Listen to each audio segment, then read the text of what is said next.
Le verset 1 de Genèse 17, c'est un verset qui est, si je peux le dire, c'est un verset qui est révélateur de beaucoup de premières apparitions.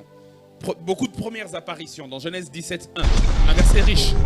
Par exemple, pour ceux qui écrivent, c'est la première fois dans toute la Bible que marcher devant Dieu est mentionné. Marcher devant Dieu est mentionné là pour la première fois dans toute la Bible. Marcher devant Dieu.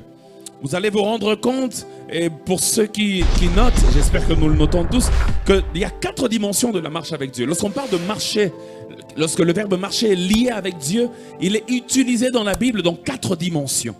La Bible parle de marcher en Dieu, Colossiens chapitre 2. La Bible parle de marcher derrière Dieu. La Bible parle de marcher avec Dieu. Et la Bible parle aussi de marcher devant Dieu. Et toutes ces facettes de la marche sont des dimensions de la marche avec Dieu. Ok? C'est-à-dire, on peut marcher derrière Dieu, comme la Bible le dit dans Deutéronome, derrière Dieu. La Bible insiste sur cela pour ceux qui notent Deutéronome chapitre 13, verset 4. C'est là que la Bible parle de marcher derrière Dieu. La Bible dit, vous marcherez derrière l'Éternel, votre Dieu, et vous le craindrez. C'est ce que la Bible dit. Mais ici, dans Genèse 17, 1, on ne parle pas de marcher derrière Dieu. Ici, on parle de marcher devant Dieu. Dieu dit à Abraham, il ne dit pas marche derrière moi et sois intègre. Non, non, non. Il dit marche devant ma face et sois intègre. Par contre, lorsque vous lisez Genèse 5 et même Genèse 6, Genèse 5 dans le cas de Enoch, Genèse 6 dans le cas de Noé, là on ne parle pas de marcher derrière Dieu, ni de marcher devant Dieu, mais là Dieu parle de marcher avec Dieu. On dit Noé marcha avec Dieu. On dit Enoch marcha avec Dieu. Donc il y a moyen de marcher derrière Dieu. Vous êtes là ce soir, hein? Ok. Il y a moyen de marcher devant Dieu. Il y a moyen de marcher avec Dieu. Aujourd'hui, ce qui m'intéresse, c'est marcher devant Dieu. Parce que c'est dans la dimension de marcher devant Dieu que Dieu se révèle à Abraham comme le Dieu Tout-Puissant. El Shaddai. Genèse 17, 1, je relis encore. Lorsqu'Abraham fut âgé de 99 ans, l'Éternel apparut à Abraham et lui dit, je suis le Dieu Tout-Puissant. Marche devant ma face, marche devant moi. Et sois intègre. Frères et sœurs, je disais, c'est la première fois que marcher devant Dieu est mentionné, mais c'est aussi la première fois que la révélation du Dieu Tout-Puissant est mentionnée. La toute première fois que Dieu s'est révélé à quelqu'un. Et la loi de la première mention est très importante. Dieu va se révéler plus tard à Jacob, comme le Dieu Tout-Puissant. Il s'est révélé à Abraham. Après Abraham, il y a Isaac. À Isaac, il ne s'est pas révélé comme le Dieu Tout-Puissant, il a sauté. Mais à Jacob, nous allons le voir, il s'est révélé aussi comme le Dieu Tout-Puissant. Ok? Et à Moïse, plus tard, il dit, à tes pères, Abraham, Isaac et Jacob, je me suis révélé comme le Dieu Tout-Puissant. Mais désormais, le nom par lequel je serai connu de maintenant jusqu'à l'éternité, c'est Yahweh, l'Éternel, justement. Parce que Yahweh comprend tout ça. Ok? Yahweh contient toutes ces révélations que nous voulons exploiter.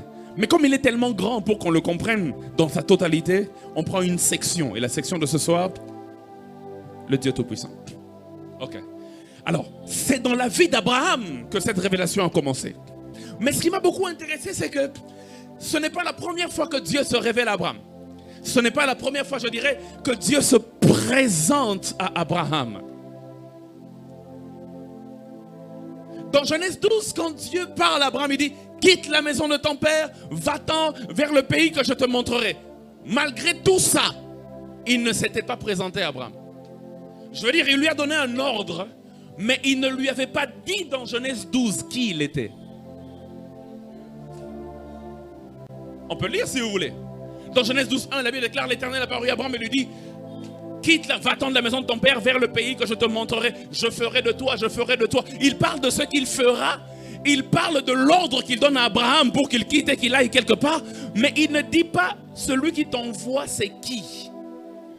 Il ne se présente pas. Ok? Et donc, quand Dieu se présente, c'est important. Moïse, avant de partir, quand Dieu lui dit, tu vas amener le peuple hors d'Égypte, tu vas l'emmener, il va dire, mais quand ils vont me demander c'est qui t'envoie, qu'est-ce que je vais leur... Abraham, ça n'avait pas posé un problème. Pour Abraham, le plus important, c'est que l'être suprême m'a donné un ordre. Mais Moïse dit, non, il faut que je te donne un nom. Si je ne sais pas qui tu es, je ne saurais pas faire ce que tu me demandes de faire. Mais ce qui est bien maintenant avec Abraham, c'est que Dieu lui-même, par sa propre initiative, sans qu'Abraham ne demande, Dieu a commencé petit à petit à se révéler à Abraham. L'une des premières révélations, c'est dans Genèse 15, 1. Dans Genèse 15, 1, la Bible déclare, l'Éternel apparut à Abraham dans une vision et Dieu dit à Abraham, je suis ton bouclier. N'aie pas peur, je suis ton bouclier. Là, Dieu commence à se présenter, ok? Là, on commence à comprendre Dieu. Ah, d'accord, le Dieu qui m'a envoyé, il dit, il est mon bouclier. Et pourquoi il se présente à Abraham comme son bouclier dans Genèse 15, 1? Il se présente à Abraham comme son bouclier parce que dans Genèse 14, Abraham venait de vaincre 5 nations, 5 rois. Il a arraché le butin de guerre, il a arraché l'autre, il a battu les rois et leur royaume. Et Abraham avait peur que les rois puissent venir faire une contre-attaque. C'est pour cela que Dieu se révèle à Abraham et dit, ne crains pas, je suis ton bouclier. Parce que le bouclier, c'est une arme défensive qui éteint toutes les flèches enflammées de l'ennemi contre toi. Alléluia. C'est-à-dire, si quelqu'un est dans une situation où il a comme l'impression que ses ennemis sont en train de vouloir l'attaquer, ses ennemis ne veulent pas de lui, ici on parle en mal de lui, là-bas on veut qu'il meure, ici on l'empoisonne, là-bas on veut je ne sais pas quoi, il y a les sorciers, il y a les démons qui viennent t'attaquer. Dieu dit, bah la terre ne craint point, car je suis... Il dit, car je suis ton bouclier. Tu n'as rien à craindre. Tu n'as rien à craindre car je suis ton bouclier. J'aimerais dire à l'église, j'aimerais que nous puissions sortir de la peur, chers chrétiens. Sortons de la peur, sortons de l'angoisse. Oh non, il y a les sorciers de la famille. Oh non, sortons de ça. Tu sais pourquoi? Parce que celui qui te protège, c'est Dieu lui-même. Il dit, je suis ton bouclier. Maintenant, regardez. Il se présente dans Genèse 15 comme le bouclier. Normalement, ça aurait pu suffire. Hein? Il aurait pu s'arrêter là. Je suis ton bouclier. Ok, c'est bon. Ah, d'accord. Donc, Dieu, tu es mon bouclier. Ah, ok. Une révélation de Dieu, ça peut combler toute une vie. Une seule. Mais Dieu dit non, je ne m'arrête pas là. Dans Genèse 17, il vient encore. Il dit, je suis. Abraham s'attend à ce que Dieu dise, je suis ton bouclier, parce que c'est ce qu'il connaît. Mais Dieu vient et il change. Il dit non, je suis le Dieu tout-puissant. En d'autres termes, si hier il l'a connu comme le bouclier, aujourd'hui Dieu lui donne une nouvelle révélation. Aujourd'hui Dieu le fait grandir dans la connaissance de Dieu. J'aimerais dire à quelqu'un, oh my God, est-ce que quelqu'un est là ce soir? Y a-t-il un peuple qui aime la parole de Dieu ce soir? C'est-à-dire, si hier tu m'as connu comme le bouclier, aujourd'hui je veux que tu me connaisses dans une autre dimension, dans une autre facette. Pourquoi Dieu change de révélation? Parce que ta vie change en termes de situation. Ce ne sont pas les mêmes situations que tu vis. Aujourd'hui tu peux vivre la joie. Demain, ça peut être les pleurs. Le lendemain, ça peut être l'élévation. Après, en fait, ta vie change de situation. C'est pour cela que pour chaque situation, il y a une nouvelle révélation. Si ta situation, c'est la guerre que tu crains, alors je suis ton bouclier. Mais si ta situation, c'est la provision dont tu as besoin, alors je suis le Dieu Tout-Puissant. Il est important de savoir que dans la marche avec Dieu, il est de la volonté de Dieu que nous puissions grandir dans sa connaissance. C'est pour cela que Jérémie chapitre 9 versets 23 à 24, et si la Bible que tu tiens est la tienne, tu peux souligner. Jérémie 9, 23 à 24, il est écrit, ainsi parle l'Éternel, que le sage ne se glorifie pas de sa sagesse, que le fort ne se glorifie pas de sa force, que le riche ne se glorifie pas de sa richesse, mais que celui qui veut se glorifier se glorifie d'avoir l'intelligence et de me connaître de savoir que je suis Yahvé, qui exerce la bonté et le droit. En d'autres termes, Dieu veut dire, si tu es sage, ne te glorifie pas de ta sagesse. Parce que même ta sagesse, tu l'as reçue de Dieu. Si tu es riche, ne te glorifie pas de ta richesse. Parce que tu l'as reçue de qui? De Dieu. Si tu es fort, ne te glorifie pas de ta force. Parce que même la force, tu l'as reçue de Dieu. Mais si tu veux te glorifier, glorifie-toi de connaître l'Éternel. C'est pour cela que Dieu aime qu'on le connaisse. Dieu a ouvert une brèche à la glorification. Il dit, dans aucune circonstance de ta vie, tu ne dois te glorifier. Le seul jour où tu dois te glorifier, c'est quand tu dois te glorifier de connaître Dieu. Dans d'autres circonstances, tu n'en as pas le droit. Jésus va aller plus loin dans Jean 17, 3. Et Jésus dit, j'avais promis qu'on allait beaucoup écrire et beaucoup lire. Jésus dit, il dit, or la vie éternelle, c'est qu'ils te connaissent. Alléluia. Or la vie éternelle, c'est qu'ils te connaissent. Un jour, par la grâce de Dieu, nous reviendrons sur l'histoire de la femme samaritaine. C'est l'une de mes histoires préférées de la Bible. D'ailleurs, je suis en train d'écrire un livre sur ça. Rien que Jean 4, la femme samaritaine. C'est tout ce qui m'intéresse, juste ce chapitre-là. Et tellement de leçons, tellement de profondeur. Mais regardez une des leçons importantes qui entre dans le cadre de mon enseignement de ce soir. Cette femme, en quelques minutes, a grandi dans la révélation de Christ. Quelques minutes. Quand elle a rencontré Christ au verset 9, elle dit à Jésus, elle dit, comment toi qui es juif? En fait, elle a vu Jésus assis sur un puits. Et quelle était la connaissance qu'elle avait de Jésus? C'est que c'est un juif. Premier niveau de la révélation. Comment toi qui es juif, tu me demandes d'abord à moi qui suis une samaritaine. Donc pour elle, Jésus n'est qu'un homme juif. C'est tout. Et puis au verset 19, la Bible déclare, Jésus lui dit, va appeler ton mari. Et puis Jésus lui dit, tu as eu 5 maris. Et puis la femme au verset 19 dit, Seigneur, je vois que tu es un prophète. Donc elle a grandi en quelques minutes. Elle a quitté de l'homme juif. Elle dit, Seigneur, ah non, ça c'est pas n'importe quel juif. Non. Ça c'est un prophète. Donc elle a grandi dans la connaissance de Christ. Et puis au verset 26, et elle dit à Jésus, je sais que le Messie viendra, il nous dira toutes choses. Et Jésus lui dit, c'est moi qui te parle. Et là, elle a vu que, au-delà du juif, c'est un prophète. Au-delà du prophète, c'est le Messie. En quelques minutes, elle a grandi dans la révélation de la personne de Jésus. Toi, tu as fait 10 ans dans la vie chrétienne, tu n'as pas encore grandi dans la révélation de la personne de Jésus. Alléluia. Dieu veut que tu le connaisses. Donne-moi un bon amen. Donne-moi un bon amen. Abraham est donc passé par 13 années de distance avec Dieu. 13 années de rébellion. 13 années de doute. 13 années durant lesquelles le père de la foi a presque perdu la foi. Et comment ça se voit qu'il avait perdu la foi? Comment? Parce que Dieu lui dit, lisons le texte, la Bible dit, Abraham fut âgé de 99 ans, donc 13 ans après, Dieu revient. Et l'Éternel apparut à Abraham et il lui dit, je suis le Dieu Tout-Puissant. Et puis il dit quoi? Marche et fais quoi? Sois intègre. Et la version français courant, je vous l'ai dit, et fais ce qui me plaît. Qu'est-ce qui plaît à Dieu? Or, sans la foi, il est impossible de plaire à Dieu. Est-ce que je parle à quelqu'un?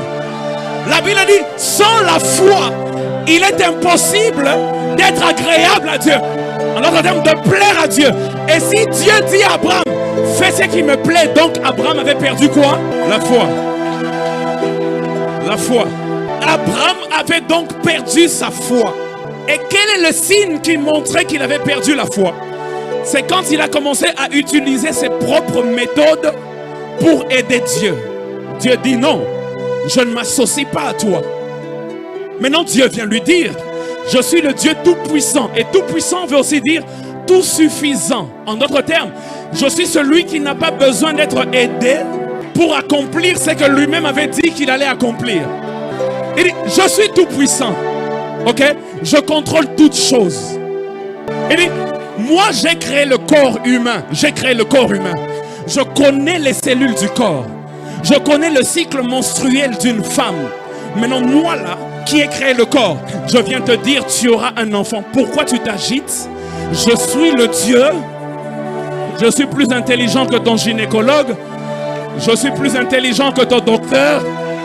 Je suis le Dieu tout-puissant. Une autre preuve qu'Abraham avait perdu la foi. Genèse 17, 15 à 18. Quand Dieu lui dit, je suis le Dieu tout-puissant. Écoutez la réponse d'Abraham.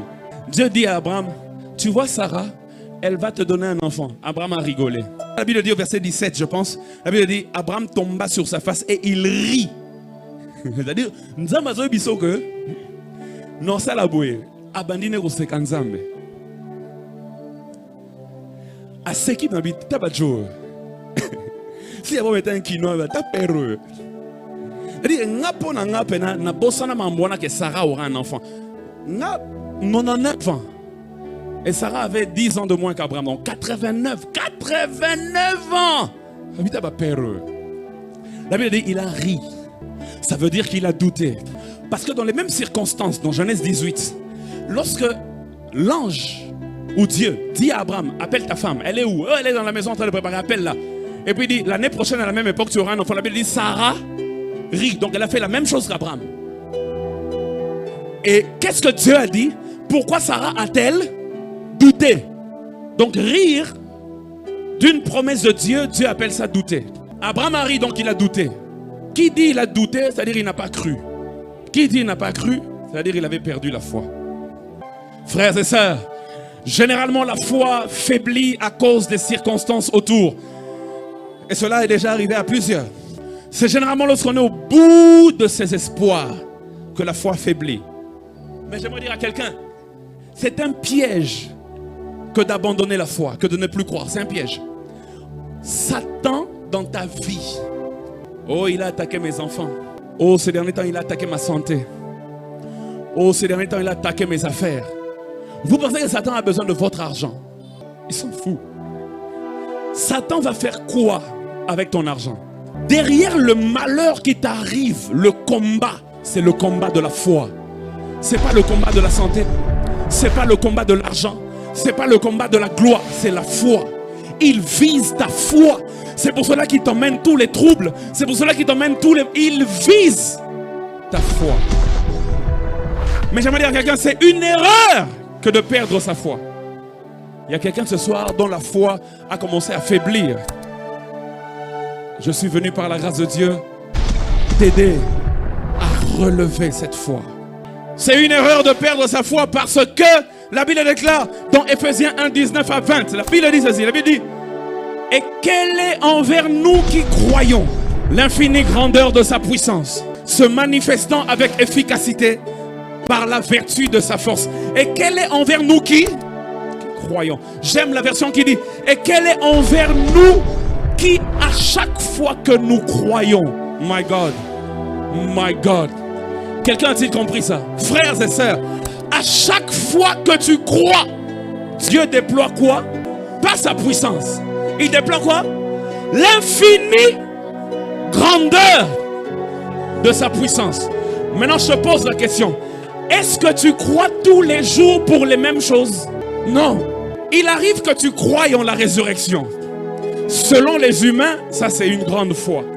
Il arrive que tu crois que Dieu va donner quoi? Le pain. Il arrive que tu crois que Dieu va donner le taxi quand tu finis le culte, ici, là. Mais la Bible dit, à chaque fois que tu crois, Dieu déploie, non pas une partie de sa puissance, mais l'infinie grandeur de sa puissance. Maintenant, quand tu crois pour le pain, toi tu penses que c'est une petite foi. Et ça n'a aucun lipa. Mais Dieu, pour t'aider à avoir le pain, il déploie l'infinie grandeur de sa puissance. C'est-à-dire que le ciel est mal à l'aise. Les anges sont mal à l'aise. Gabriel est mal à l'aise. Michael est mal à l'aise. Pourquoi? Parce que toi tu as cru. Toute l'armée de Dieu est mal à l'aise. Pourquoi? Parce que toi tu as cru.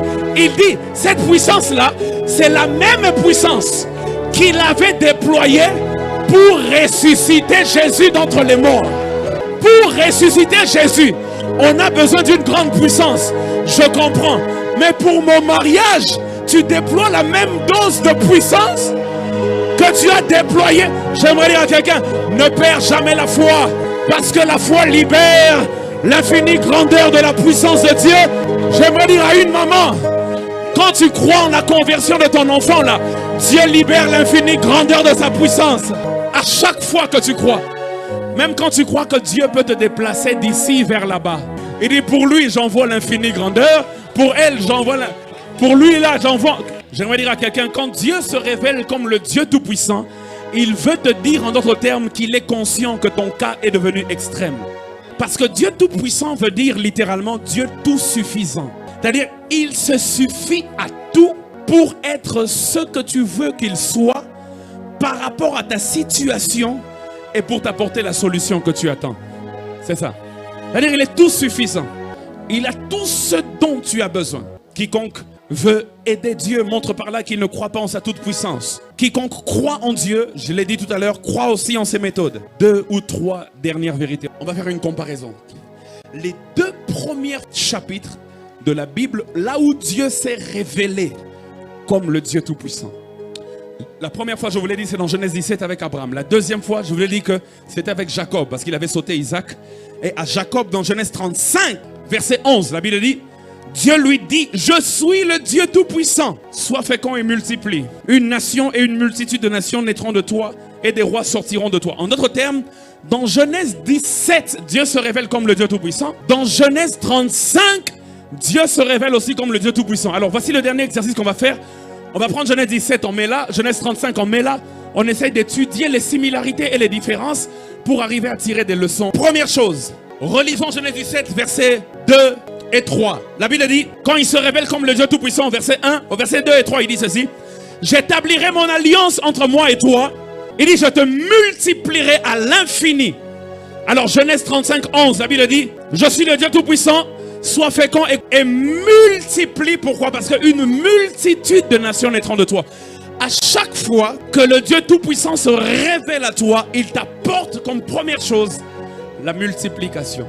Quand il s'est révélé à Abraham comme le Dieu Tout-Puissant, l'une des premières promesses qui ont suivi, je te multiplierai.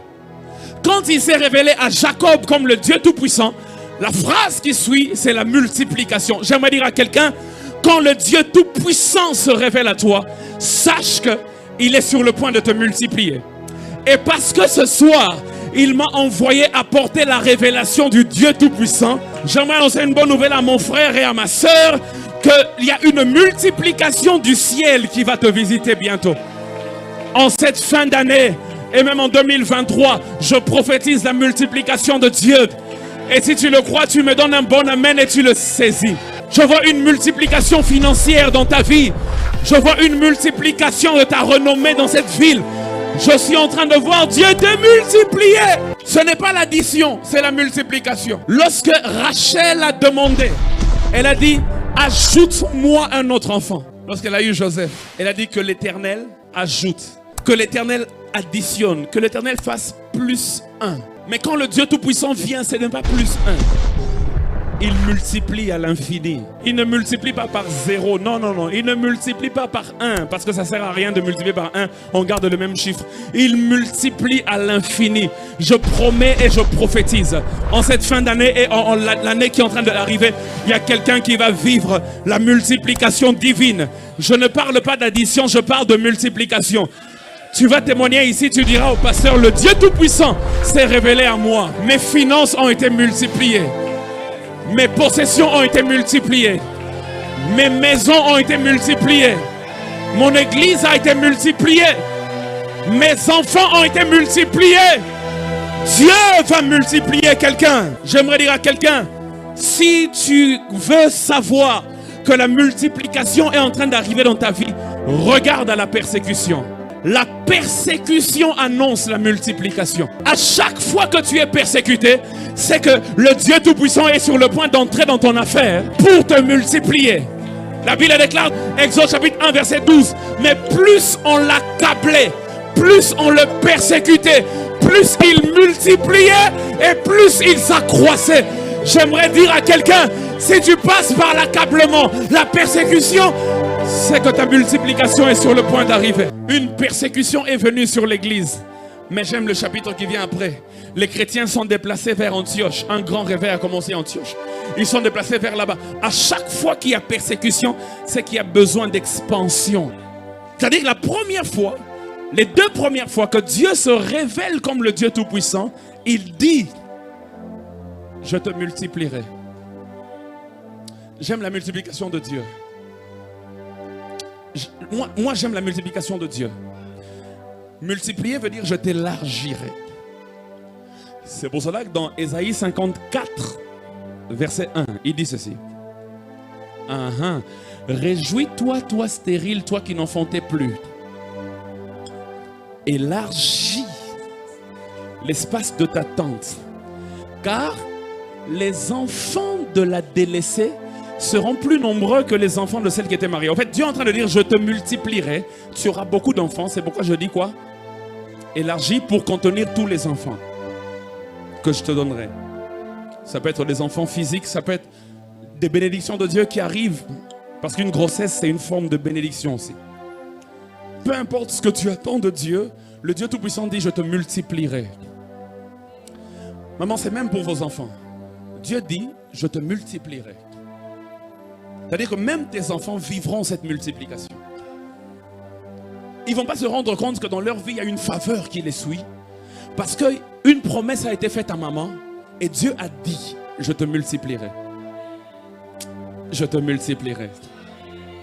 Et quand Dieu multiplie, parfois il va progressivement. Oh my God. Merci Saint-Esprit, il y a une fenêtre qui vient de s'ouvrir dans ma pensée. Regardez. Il dit dans Acte 1:8, il dit ceci. Vous recevrez une puissance. Le Saint-Esprit survenant sur vous, vous serez mes témoins à Jérusalem, en Judée, à Samarie, jusqu'aux extrémités de la terre. Au fait, ça c'est le schéma de la multiplication. C'est-à-dire, Jérusalem, c'est là où vous êtes, niveau local. Judée, c'est niveau national. Samarie, c'est niveau régional. Extrémité de la terre, c'est niveau international. Quand Dieu te multiplie, tu quittes du local à l'international. Maintenant, écoutez quelqu'un qui a demandé la multiplication. Son nom, c'était Jaébet. 1 Chronique 4. Est-ce que je peux prêcher ce soir? 1 Chronique 4, la Bible déclare ceci. Il a demandé la multiplication. La Bible dit ceci. Jaébet invoqua Dieu en disant, si tu me bénis et que tu me multiplies, que tu quoi? Étende mes limites. Si ta main est avec moi, que tu me préserves du malheur. Il dit, étends mes... Jaébet n'avait aucune possession quand il fait la prière. Son nom Jaébet veut dire douleur, parce qu'on l'a engendré dans la douleur. Là, il dit, si tu me bénis, que tu étends mes limites, c'est-à-dire, je n'ai pas de terre, mais commence à m'étendre. Lisez avec moi 1 Chronique, chapitre 2, verset 55. Dis avec moi, j'aime la parole de Dieu. Dis encore, j'aime la parole de Dieu. La Bible dit au verset 55 de 1 Chronique 2, la Bible dit, et les familles des scribes habitaient à Jaébet. Ok, je te pose une question maintenant. Jaébet finalement c'est le nom d'un individu ou c'est le nom d'une ville? La Bible dit, pasteur, les familles des scribes habitaient dans une ville appelée Jaébet. Or, Jaébet, nous on le connaît comme un individu qui avait prié. Qu'est-ce qui s'est passé? Dieu l'a tellement étendu que, au lieu de posséder une maison, il a possédé toute une ville. Et on a donné à la ville son nom. Quand Dieu te bénit et qu'il te multiplie, oh my God, quand Dieu te bénit et qu'il te multiplie, tu peux avoir commencé sur l'Himalaya, mais Dieu t'étend au point que toute la ville porte ton nom. Je déclare sur quelqu'un, le Dieu qui a dit, demande-moi et je te donnerai les nations comme héritage. Demande-moi. Il dit, demande-moi. Le problème, c'est que tu n'as pas demandé. Psaume 2, Psaume chapitre 2. Il dit, demande-moi, je te donnerai quoi? Les nations comme héritage. Une ville, c'est rien. Dieu promet les nations. À qui? À celui qui demande. C'est pourquoi ma prière est que Dieu t'emmène jusqu'au niveau où toute une ville reconnaît. On ne va plus appeler Kinshasa du nom de Kinshasa.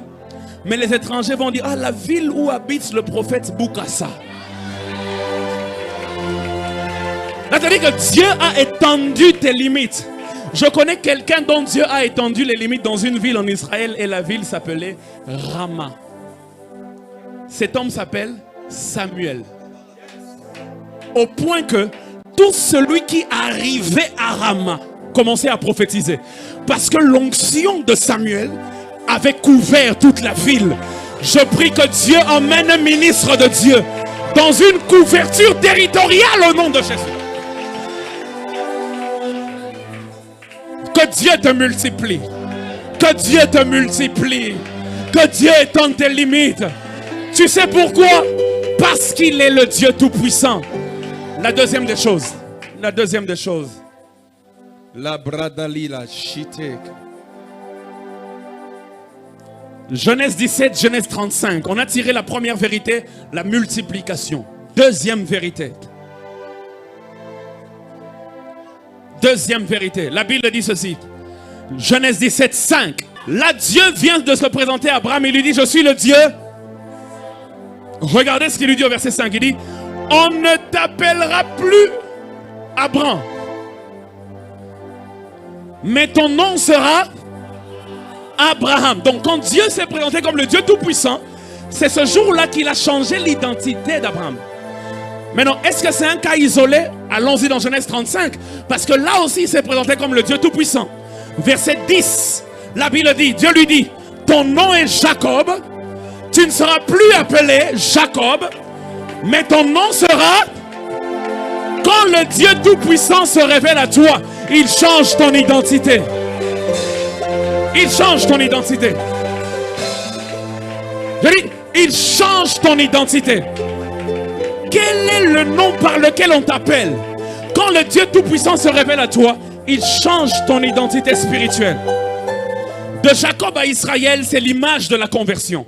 Jacob veut dire menteur, usurpateur. Israël, quand il devient Israël, c'est l'image de la conversion. Mais d'Abraham à Abraham, ça c'est un autre type de changement d'identité. Ça c'est quel type de changement d'identité? Ça c'est l'image de l'extension des limites. Pourquoi?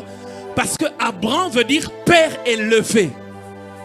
Et littéralement ça veut dire père élevé sur une tribu. C'est-à-dire père d'une tribu. Mais Abraham veut dire père d'une multitude de nations. C'est-à-dire Dieu te fait quitter le niveau d'être sur une tribu et il t'emmène sur le niveau où tu es sur les nations. Frères et sœurs, il y a des élévations qui sont grandes devant les hommes, mais qui devant Dieu, ce sont des élévations à Bouzoba. Parce que Dieu sait que ça, c'est pas une limite pour moi. Tu es heureux parce que toi, tu es le chef dans la maison de ton père. Mais là où Dieu te veut, c'est que tu sois le chef de toute l'Égypte. Parce que c'est dans cette dimension-là que tu pourras sauver ta maison de la famine et les autres nations. J'aimerais dire à quelqu'un, il y a une gloire que j'appelle la gloire de la maison du Père, de la maison de notre Père. Mais il y a une autre gloire, la gloire qu'accorde le Père Céleste. Et la gloire qu'accorde le Père Céleste est au-dessus. Le jour où on t'a donné la tunique multicolore, tu t'es dit que tu es le favori de papa. C'est-à-dire que dans cette maison, après papa, c'est moi. Papa m'aime beaucoup. Mais ça peut être un piège. Je suis en train de parler prophétiquement à quelqu'un et le Saint-Esprit est en train de me dire à quelqu'un, écoute bien ça parce que c'est pour toi. La gloire qu'on t'a donnée dans la maison de ton père peut être un piège à ta prochaine dimension. Tu risques de croire que ta destinée c'est régner sur tes frères. Alors que Dieu veut que tu règnes en Égypte sur toutes les nations parce que les nations viendront puiser la réserve de l'Égypte. C'est pour cela que Dieu envoie de temps en temps la persécution dans ta famille. Tes frères te vendent et tu pleures. Seigneur, pourquoi mes frères m'ont trahi? Parce que Dieu est en train de te dire, tu te contentes de peu, je t'attends à plus grand. Abraham, père d'une tribu. Si tu savais là où je veux t'emmener, Abraham, moi je veux t'emmener à la dimension de père d'une multitude de nations. et comptez les enfants d'Abraham. Est-ce que vous pouvez les compter? Impossible. Même les Arabes sont enfants d'Abraham. Vous savez ça? Même Qatar, là où il y a la Coupe du Monde, c'est les enfants d'Abraham. Même les Juifs, c'est les enfants. Même nous sommes les enfants. Parce qu'Abraham a vu deux types de descendance. Quand Dieu lui apparaît la première fois, il dit ta descendance sera semblable au sable de la mer, au bord de la mer. Et puis quand Dieu lui apparaît la deuxième fois, il dit la descendance sera semblable au quoi? Aux étoiles dans le ciel. Les sables, c'est la descendance terrestre, les Juifs. Les étoiles dans le ciel, descendance céleste, l'Église, toi et moi. Est-ce que je suis en train de parler à quelqu'un? C'est-à-dire au fait que Dieu, il te voit te contenter des miettes et Dieu est en train de te dire, moi en tant que Dieu tout-puissant, na pena nzambe tout-puissant, na inasa na bomo ina wepi na élevé sur une tribu. Ah, c'est que limité Abraham. Il sait que limité. Je suis capable. Toi tu penses, Seigneur, donne-moi une maison de beauté à Gombe. C'est ta prière, hein? Maintenant Dieu dit, emmène-moi au niveau du Dieu tout-puissant et fais ta demande. Parce que quand tu m'emmènes au niveau du Dieu tout-puissant, là tu te rends compte que ce que tu demandes là, c'est tellement petit, minuscule, que Dieu peut te donner une maison de beauté dans chaque grande capitale de l'Afrique. Ah, je prie que ça s'attache à quelqu'un au nom de Jésus. Je suis venu élever la foi de quelqu'un. Le changement d'identité. Quand il se présente, il change ton identité. Je suis en train de conclure. Je l'ai prêché il y a 2 semaines ou 3 semaines. J'ai dit que le changement d'identité commence par le changement de mentalité. Mais je n'aurai pas le temps de développer ce soir. Mais je suis venu dire à quelqu'un ce soir, Dieu m'a dit de dire à son église qu'il est le Dieu tout-puissant. Alléluia. Il dit, marche devant ma face et sois intègre. J'ai parlé des 4 dimensions de la marche. Je vais conclure par là. Mais je reviendrai en détail sur les 3 dimensions. Marcher avec Dieu, c'est la communion, l'intimité. Comme un ami. Quand Dieu dit marche avec moi, c'est qu'il t'invite dans la dimension de l'amitié. Marcher derrière Dieu, c'est la dimension du service. Parce que le serviteur ne va pas n'importe où. Il va là où son maître part. Si le maître va à gauche, toi tu es derrière, va aussi. Si le maître va à droite, toi tu es derrière, va aussi. Marcher en Dieu. Ça c'est Colossiens qui en parle. Ça c'est une dimension pour nous les rachetés dans le Nouveau Testament. Ça c'est une dimension où tu dois dépendre des impulsions de la tête. Parce que le corps ne bouge que quand la tête donne l'ordre. Marcher devant Dieu maintenant. C'est ce que Dieu dit à Abraham. Je suis le Dieu Tout-Puissant, marche devant ma face. Marcher devant Dieu, ça c'est la dimension de l'enfant. Le Père est derrière. L'enfant peut jouer. Le Père est en train d'assurer ses arrières. Il dit, je veille sur toi. Quand tu marches devant moi, mon regard est sur toi. Quand tu marches devant moi, avant même que tu n'aies un problème, je l'anticipe parce que tu es devant moi. Toi, tu joues. Moi, je regarde les dangers. Quand les lions viennent t'attaquer, moi, je suis là, je regarde et je peux déjà bloquer tout cela. J'aimerais dire à quelqu'un, quand tu marches devant Dieu, on peut te mettre dans une citerne d'eau. Mais Dieu s'assurera toujours que la citerne est vide. Parce qu'il sait anticiper tes besoins.